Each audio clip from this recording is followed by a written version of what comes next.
বিশ্বজুড়ে সামাজিক পরিবর্তনের অগ্রদূত ডক্টর মোহাম্মদ ইউনূস আবারও নোবেল পুরস্কারে ভূষিত হতে পারেন। 2006 সালে মাইক্রোক্রেডিট ধারণার জন্য নোবেল শান্তি পুরস্কার পাওয়া এই বিশিষ্ট ব্যক্তি এবার তার নতুন 3 জিরোস থিওরি নিয়ে আলোচনার কেন্দ্রবিন্দুতে।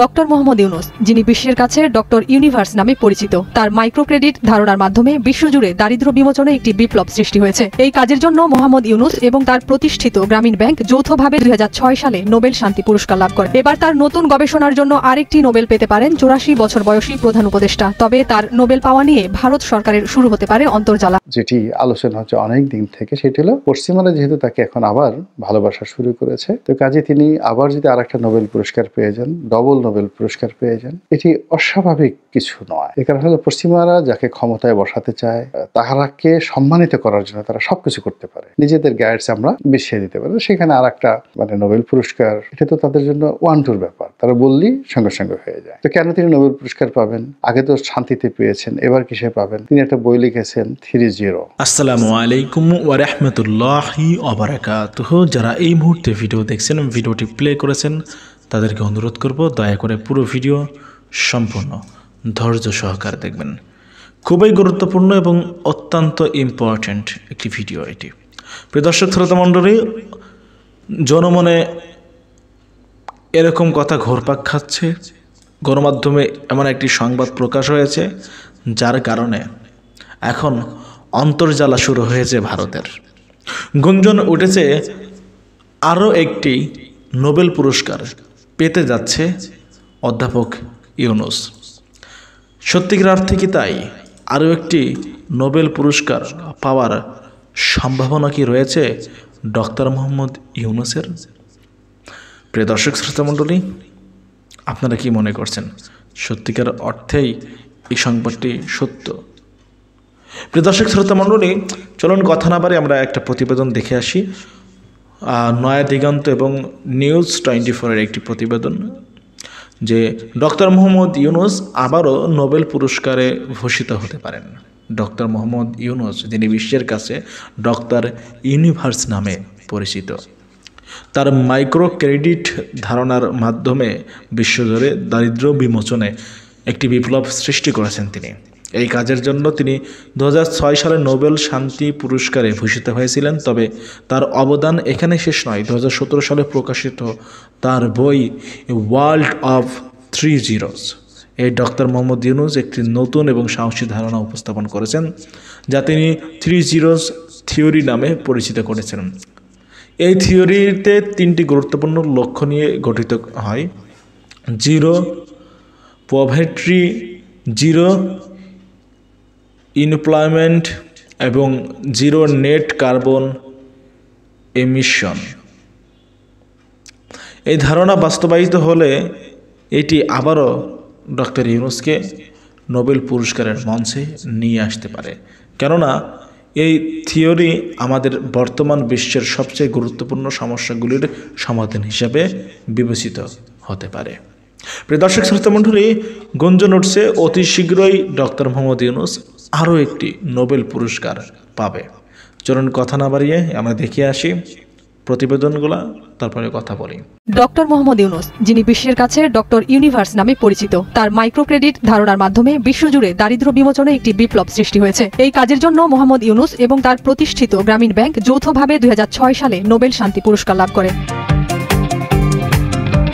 এবার তার নতুন গবেষণার জন্য আরেকটি নোবেল পেতে পারেন 84 বছর বয়সী প্রধান উপদেষ্টা। তবে তার নোবেল পাওয়া নিয়ে ভারত সরকারের শুরু হতে পারে অন্তর্জালা। এর আগে বিজেপির সংসদ সদস্য অভিজিৎ গঙ্গোপাধ্যায় অনেকটা আক্রমণাত্মকভাবে বলেছিলেন ডক্টর ইউনূসের নোবেল ফিরিয়ে নেওয়া উচিত। এরই মধ্যে গুঞ্জন উঠেছে তিনি 3-0 থিওরির জন্য আবারও পেতে পারেন নোবেল পুরস্কার।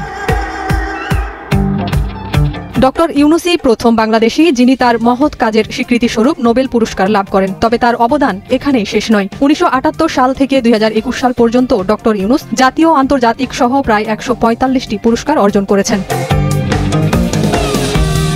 2017 সালে ওয়ার্ল্ড অফ 3 নামে একটি বই প্রকাশ করেন ডক্টর ইউনূস। সেখানে সম্পূর্ণ নতুন এবং সাহসী একটি ধারণা উপস্থাপন করেছেন, যা তিনি 3-0 থিওরি নামে পরিচিত করেছেন। এই থিওরির 3টি গুরুত্বপূর্ণ লক্ষ্য হল জিরো পভার্টি, জিরো আনএমপ্লয়মেন্ট এবং জিরো নেট কার্বন এমিশনস।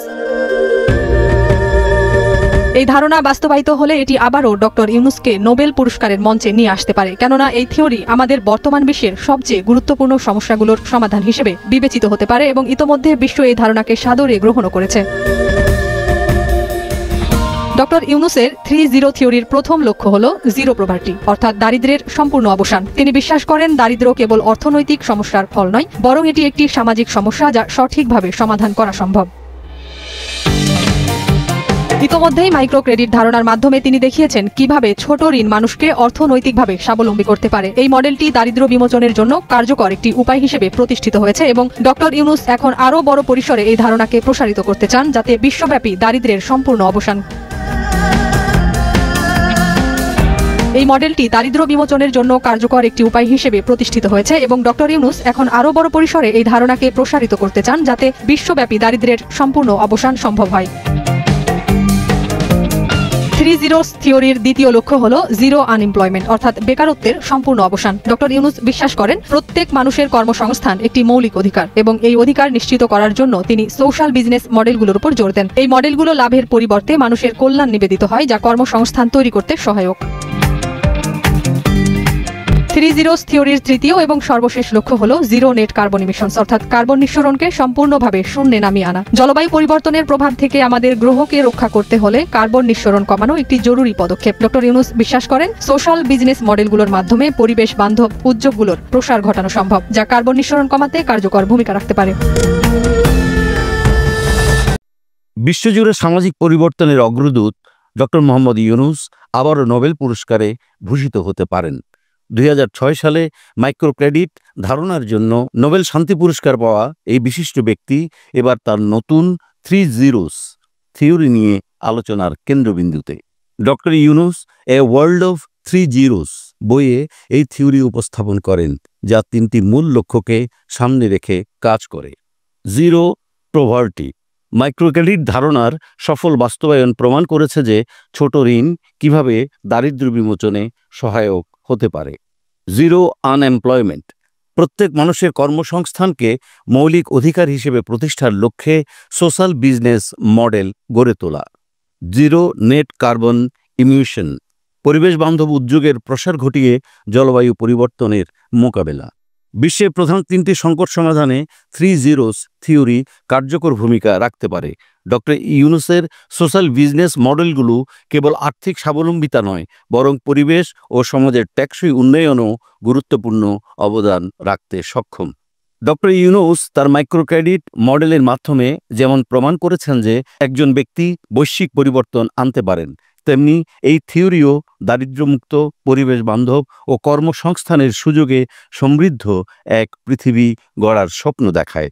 বিশেষজ্ঞরা মনে করছেন ডক্টর ইউনুসের এই থিওরি বর্তমান বিশ্বের সবচেয়ে গুরুত্বপূর্ণ চ্যালেঞ্জগুলোর সমাধান দিতে পারে।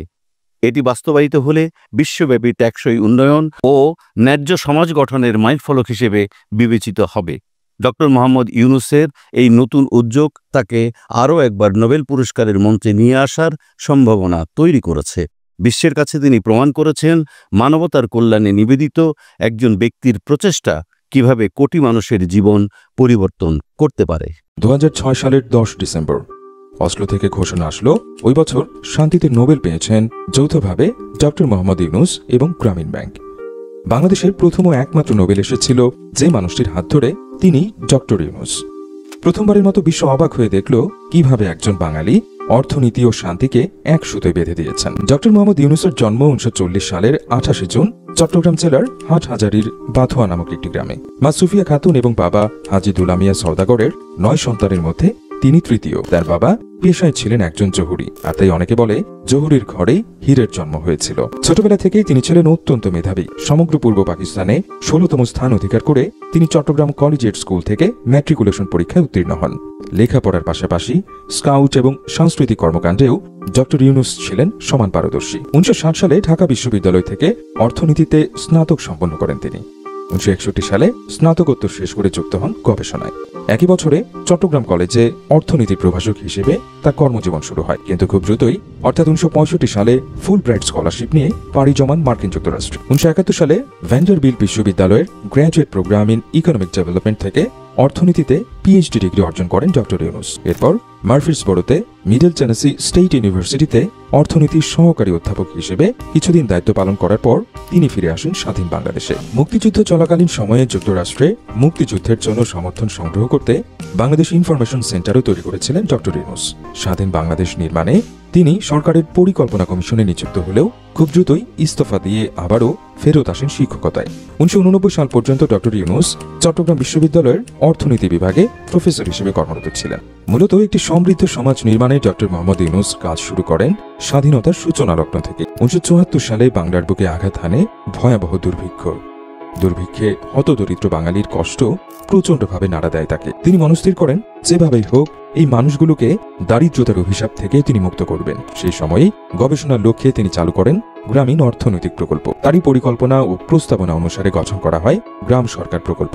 1976 সালে ডক্টর ইউনুস প্রতিষ্ঠা করেন বিশ্বের প্রথম ও সর্ববৃহৎ ক্ষুদ্র ঋণ প্রদানকারী প্রতিষ্ঠান গ্রামীণ ব্যাংক। আধুনিক ক্ষুদ্র ঋণ বা মাইক্রো ক্রেডিট সিস্টেমের প্রবর্তক তিনি। ডক্টর ইউনুস বিশ্বাস করতেন এই দরিদ্র জনগণকে যদি অল্প সুদে ক্ষুদ্র ঋণ দিয়ে তাদের কর্মসংস্থানের ব্যবস্থা করে দেওয়া যায় তাহলে এরা একদিন নিজেদের ভাগ্য পরিবর্তন করতে পারবে। কারণ তিনি লক্ষ্য করেছিলেন বাংলার মানুষ অত্যন্ত কর্মঠ। তাদের পাশে যদি অর্থনৈতিক সহায়তা হিসেবে দাঁড়ানো যায় তাহলে খুব সহজেই এরা দারিদ্র্যের অভিশাপ থেকে নিজেদের মুক্ত করতে পারবে। 1983 সাল থেকে গ্রামীণ ব্যাংক একটি বৈধ এবং স্বতন্ত্র ব্যাংক হিসেবে যাত্রা শুরু করে।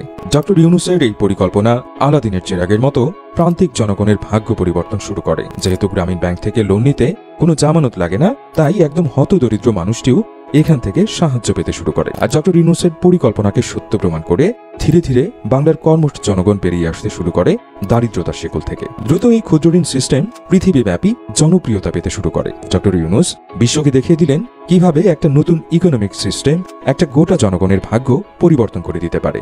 আর এরই স্বীকৃতিস্বরূপ 2006 সালে প্রথমবারের মতো একজন বাংলাদেশি অর্জন করে নেয় পৃথিবীর সবথেকে সম্মানজনক পুরস্কার নোবেল পিস প্রাইজ। ক্ষুদ্র ঋণের পাশাপাশি তার প্রদত্ত সামাজিক ব্যবসা এবং 3-0 তত্ত্ব সমগ্র পৃথিবীতে ব্যাপকভাবে গৃহীত হয়। 3-0 তত্ত্বে তিনি বলেন কেবল 3টি শূন্য অর্জন করতে পারলেই এই পৃথিবী এগোবে। সেগুলো হলো শূন্য দারিদ্র্য, শূন্য বেকারত্ব আর শূন্য মাত্রায় কার্বন নিঃসরণ।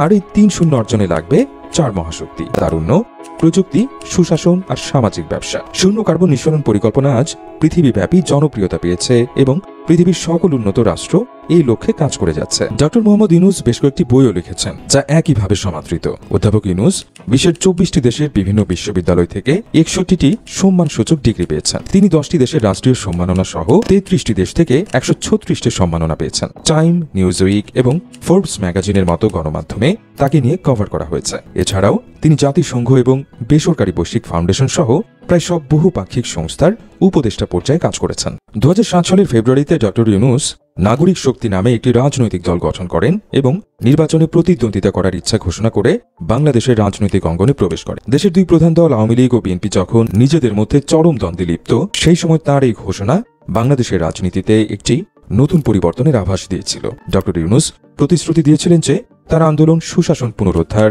এবং দুর্নীতি দূর করতে সচেষ্ট থাকবে। কিন্তু 2007 সালের মে মাসেই ডক্টর ইউনুস ওই উদ্যোগ থেকে সরে আসেন। তবে এর আগে 1996 সালে সাবেক প্রধান বিচারপতি মোহাম্মদ হাবিবুর রহমানের নেতৃত্বে গঠিত তত্ত্বাবধায়ক সরকারের উপদেষ্টা হিসেবে দায়িত্ব পালন করেছিলেন তিনি। পরবর্তীতে অবশ্য ডক্টর ইউনুস এক সাক্ষাৎকারে বলেছিলেন তার উপর নতুন রাজনৈতিক দল তৈরি করার জন্য বিভিন্ন মহল থেকে চাপ আসছিল। অবশ্য তার রাজনীতিতে আসা ভালোভাবে নেননি সাবেক প্রধানমন্ত্রী শেখ হাসিনা। ফলে 2009 সালে আওয়ামী লীগ সরকার গঠনের পর থেকেই ডক্টর ইউনুসের উপর বিভিন্ন ধরনের হেনস্থা শুরু হয়। ডক্টর ইউনুস এতদিন গ্রামীণ ব্যাংকের ব্যবস্থাপনা পরিচালক হিসেবে দায়িত্ব পালন করছিলেন।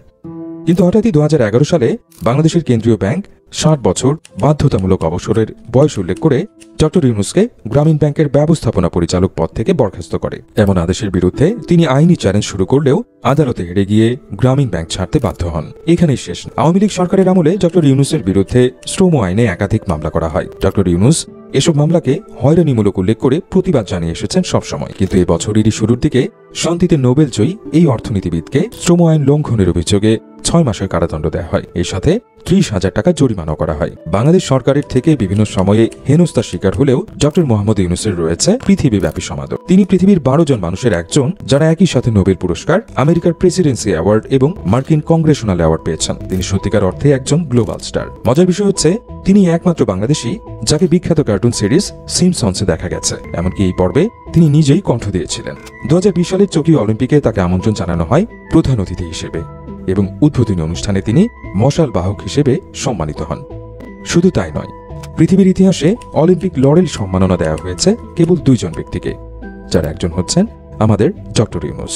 বিশ্বব্যাপী ডক্টর মোহাম্মদ ইউনূসের এমন গ্রহণযোগ্যতাই তাকে নতুন বাংলাদেশ বিনির্মাণে তরুণ প্রজন্মের সব থেকে আস্থাভাজন ব্যক্তিতে পরিণত করেছে। ডক্টর মোহাম্মদ ইউনূস তার বর্ণাঢ্য কর্মজীবনে সবসময় বাংলাদেশের জন্য গৌরব ও সুনাম বয়ে এনেছে, আর তাই নতুন প্রজন্ম বিশ্বাস করে এই মুহূর্তে বাংলাদেশের পুনর্গঠনে তার থেকে যোগ্য ব্যক্তি আর কেউ হতে পারে না। যেই মানুষটি একা হাতে একটি জনপদের ভাগ্য পরিবর্তন করেছিলেন একদিন, সেই মানুষটি পারবে এই জাতির সুদে নিয়ে আসতে। এটি এখন আপামর জনতার বিশ্বাস। তাকে দিয়ে অনেক কাজ করানো সম্ভব। তার ইমেজকে ব্যবহার করে এই বাংলাদেশে যদি সেন্ট মার্টিন ধরে নিয়ে গেল, ডক্টর ইউনূস সুন্দর করে বুঝিয়ে বলেন। চিন্তা করেন যে তিনি এখন টুপি মাথায় দিচ্ছেন। আমি কখনো তার টুপি মাথায় অবস্থায় ছবি দেখিনি, দেখলাম যে তিনি টুপি মাথায় দিয়েছেন, লম্বা টুপি, এবং বেশ ভালো লাগে টুপি পরা অবস্থায় তাকে সত্যিকার অর্থেই একজন বয়স্ক মানুষ, সম্মানিত মানুষ বলে মনে হয়।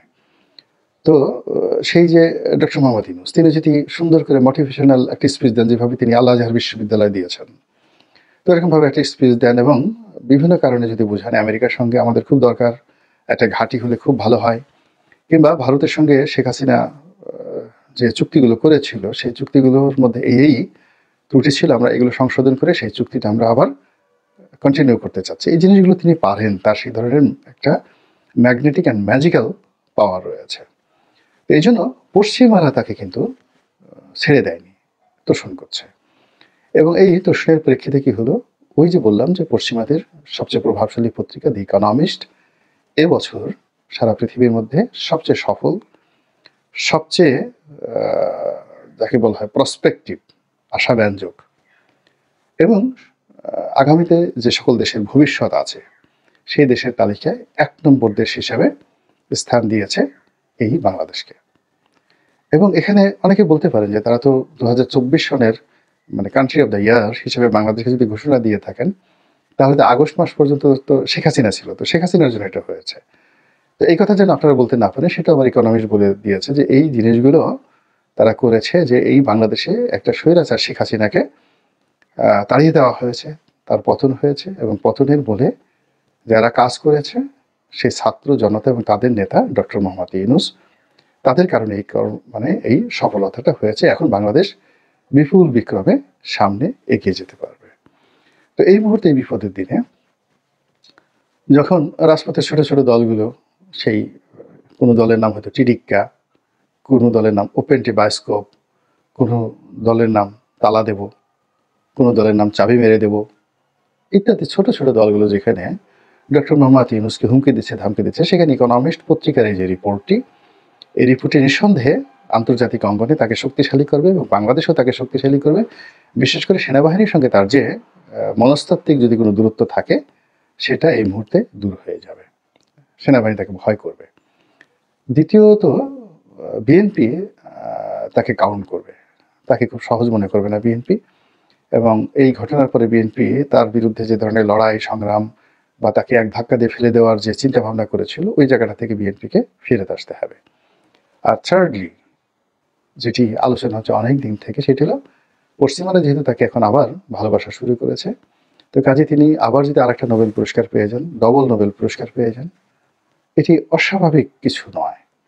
এ কারণ হলো পশ্চিমারা যাকে ক্ষমতায় বসাতে চায়, তাহারাকে সম্মানিত করার জন্য তারা সবকিছু করতে পারে, নিজেদের গাইডস আমরা বিছিয়ে দিতে পারি। সেখানে আর একটা নোবেল পুরস্কার, এটা তো তাদের জন্য ওয়ান টুর ব্যাপার, তারা বললেই সঙ্গে সঙ্গে হয়ে যায়। তো কেন তিনি নোবেল পুরস্কার পাবেন? আগে তো শান্তিতে পেয়েছেন, এবার কিসে পাবেন? তিনি একটা বই লিখেছেন 30, 30, অর্থাৎ পৃথিবীতে দারিদ্রতা থাকবে না, পৃথিবীতে বেকারত্ব থাকবে না, এবং পৃথিবীতে কোনো যাকে বলা হয় এই প্রকৃতির যে আমরা যে বিষাক্ত করি, কার্বন নিঃসরণ করি, এই 0 কার্বন, এই 30 যে ধারণা, তার সঙ্গে সঙ্গে তার যে সোশ্যাল বিজনেস, এই ধারণাটা ইউরোপে নিদারুণ আলোড়ন সৃষ্টি করেছে। তো তার এই ধারণাকে ভিত্তি করে তার সঙ্গে সঙ্গে আবার এই যে বাংলাদেশকে একটি অরাজকতার পথ থেকে বাঁচিয়ে গণতান্ত্রিকভাবে, অর্থনৈতিকভাবে তিনি একটা বিরাট জায়গাতে নিয়ে গিয়েছেন। আমরা বাংলাদেশের মানুষ এখন আমেরিকার মতো সুখে আছি, শান্তি আছি, আমরা এখন ইংল্যান্ডের মতো বুক ফুলিয়ে সিনা উঁচু করে বলতে পারি আমরা এখন ডক্টর মোহাম্মদ ইউনূসের নেতৃত্বে সিঙ্গাপুরের চেয়ে উন্নত স্তরে চলে গেছে। আগে শেখ হাসিনা বলেছিলেন যে তিনি সিঙ্গাপুরকে ছাড়িয়ে গেছেন, এসব মিথ্যা কথা ছিল। কিন্তু ডক্টর মোহাম্মদ ইউনূসের জামানাতে যদি কেউ বলে যে আমরা সিঙ্গাপুরকে ছাড়িয়ে গেছি, কেউ বলবে না তিনি মিথ্যা কথা বলেছেন।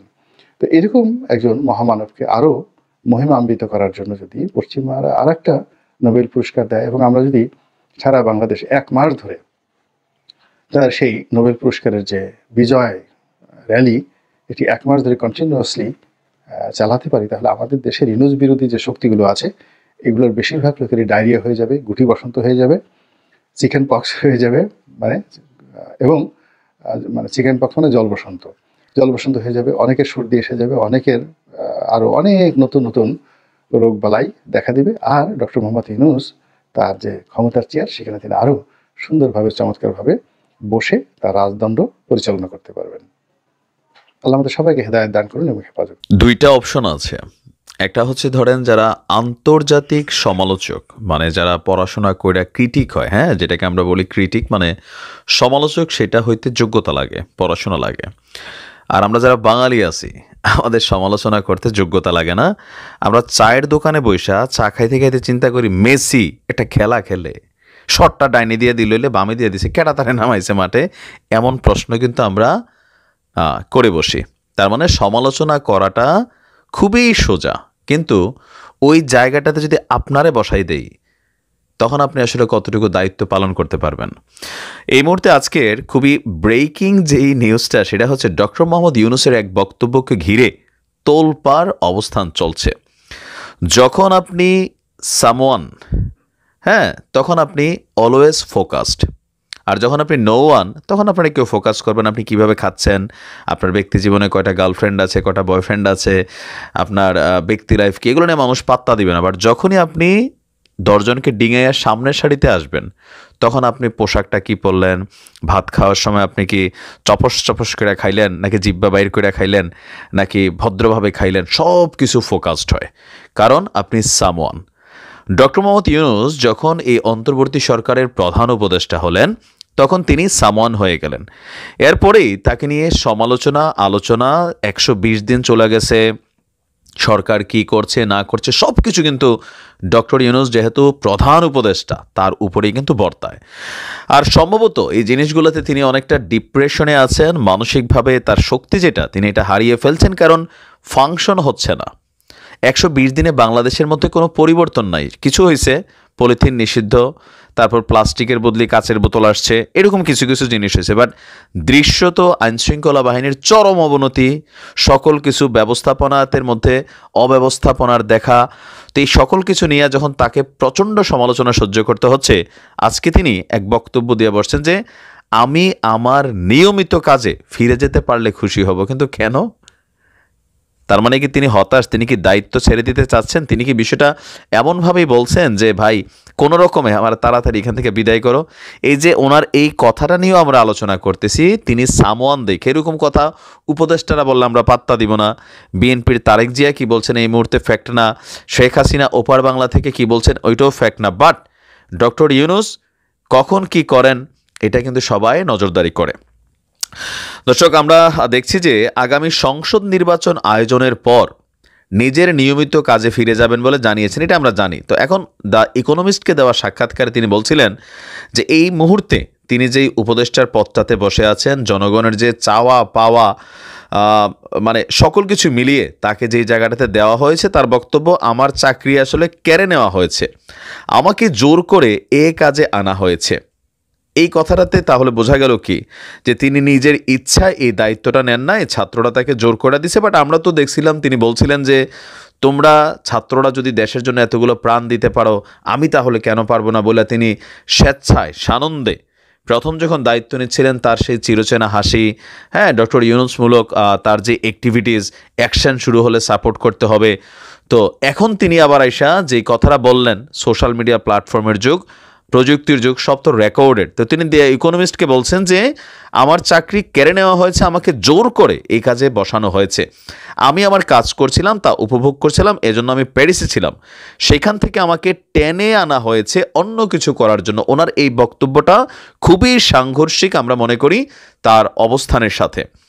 সুতরাং আমি আমার নিয়মিত কাজে ফিরে যেতে পারলে খুশি হব, যা আমি সারা জীবন ধরে গড়ে এসেছি, আর তরুণরাও এটিকে ভালোবাসে। সুতরাং আমি আমার সেই দলে বা আন্দোলনে ফিরে যাব যেটা আমি সারা বিশ্বে তৈরি করেছি। তো এর পাশাপাশি বাংলাদেশের বর্তমান প্রেক্ষাপটে জঙ্গিবাদ ইস্যুটা আন্তর্জাতিক মিডিয়াতে কিন্তু কাভার পাচ্ছে। তো তিনি বলছেন যে আমি আশ্বস্ত করছি যে বাংলাদেশে জঙ্গিবাদ মাথাচাড়া দেবে না। তরুণরা ধর্ম নিয়ে নিরপেক্ষ, তারা নতুন বাংলাদেশ গড়তে চায়। তরুণরা পুরো বিশ্ব পরিবর্তন করতে পারে, শুধু একটি দেশ বা আরেকটি দেশ পরিবর্তনের বিষয় না। বাংলাদেশ যা করছে এটি একটি উদাহরণ যে তরুণরা কত শক্তিশালী। তো তরুণীদেরকে নিয়েও তিনি বিভিন্ন ধরনের বক্তব্য দিয়েছেন। ইভেন তিনি বলছেন যে আমাদের উচিত, আচ্ছা, অভ্যুত্থানের নেতৃত্ব দেওয়া 3 তরুণ ক্যাবিনেটে আছেন, অনেক বক্তব্য দিয়েছেন। তো এখানে যতটুকু বোঝা যাচ্ছে যে সমালোচনার মুখে বা সমালোচকদের বিভিন্ন অ্যাক্টিভিটিসে আমরা যারা ক্রিটিক আছি কম বেশি ভালোটাকে সাপোর্টও করি, বাট সমালোচনাকে সমালোচনাই করি। তো এগুলা কোথাও না কোথাও নেওয়ার জন্য চামড়াটা গন্ডারের মতন মোটা হইতে হয়। আপনি দেখেন একজন পলিটিশিয়ান আর আপনার মধ্যে কী পার্থক্য। একজন পলিটিশিয়ানের প্রতিনিয়ত গালি খাইতে হয়, হ্যাঁ, মানে শেখ হাসিনাকে দেখেন কত কিছু এখন সহ্য করতে হচ্ছে। একসময় খালেদা জিয়া বিএনপিকে সহ্য করতে হয়েছে, আবার সময় প্রেক্ষাপট পরিবর্তন হয়েছে, এখন তারা মন্ডা খাবে, মিঠাই খাবে। শেখ হাসিনা এখন আইডা ভাত খাবে, হ্যাঁ, কুমিল্লার ভাষায় আইডা ভাত হচ্ছে ধরেন থাকে না ঝুটা ভাত আর কি, আপনারা যেটাকে বলেন। আবার সময়ের প্রেক্ষাপটে সেই বঙ্গভবনে মাংসর আয়োজন হবে, পোলাও রান্না হবে যদি হায়াতে বাইচা থাকেন। কারণ খালেদা জিয়াও একসময় কখনো কল্পনা করেন নাই তিনি আজকের এই দিনগুলোকে দেখতে পাবেন। বাট স্রষ্টার এক কী বলছে বিশেষ খেলায় আমরা দেখলাম যে কিভাবে আবহাওয়াটা পরিবর্তন হয়ে গেল, দৃশ্যপটে কতটা পরিবর্তন এসেছে। তো আমরা মনে করি ডক্টর মোহাম্মদ ইউনূসকে মানসিকভাবে আরও শক্তিশালী হতে হবে। কারণ তিনি যদি সরকারটাকে ফেল করান, অন্তর্বর্তী সরকার যদি ব্যর্থ হয়, তাহলে এইটার পে করতে হবে সার্জিস হাসনাতদের, এমনকি যারা এই বৈষম্য বিরোধী আন্দোলনের প্ল্যাটফর্মে জড়িত ছিল তাদের প্রত্যেককেই এটার জন্য কিন্তু চরম মূল্য দিতে হবে। তা আমরা চাই তিনি মানসিক শক্তিরা যেন না হারান।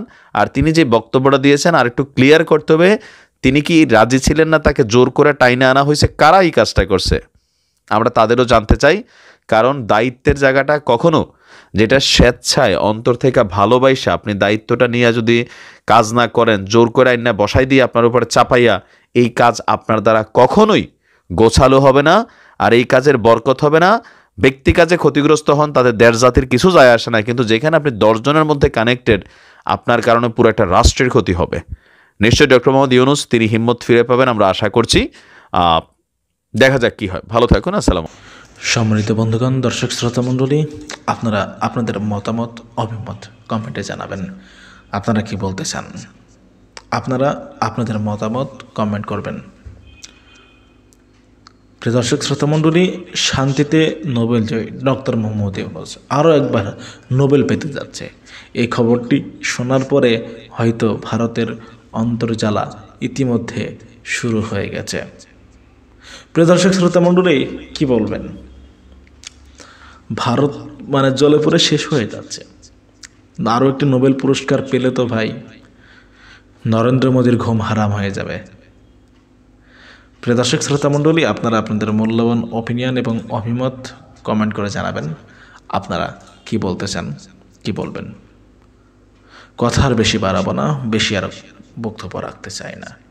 শুধুমাত্র এতটুকুই বলতে চাই আপনাদেরকে যে ডক্টর মোহাম্মদ ইউনূসের হাত ধরে বাংলাদেশে একটা অভিনব পরিবর্তন ঘটবে। আমরা আশাবাদী। ডক্টর মোহাম্মদ ইউনূসের ওপরে সেই ভরসা, সেই বিশ্বাস, সেই আস্থাটুকু আমাদের রয়েছে। প্রিয় দর্শক শ্রোতা মণ্ডলী, আপনারা আপনাদের মতামত কমেন্ট করে অবশ্যই জানিয়ে যাবেন। আমি আর বেশি কথা বাড়াচ্ছি না, ভিডিওটা শেষ করছি। ভিডিও শেষ করার আগে বলছি আপনাদেরকে, যারা আপনারা আমাদের চ্যানেলে নতুন তারা অবশ্যই আমাদের এই চ্যানেলটা সাবস্ক্রাইব করে পাশে থাকা বেল বাটনটা ক্লিক করে রাখবেন, যাতে পরবর্তী সমস্ত আপডেট সকলের আগে পৌঁছায় আপনাদের মাঝে, আপনাদের কাছে। আল্লাহ হাফেজ।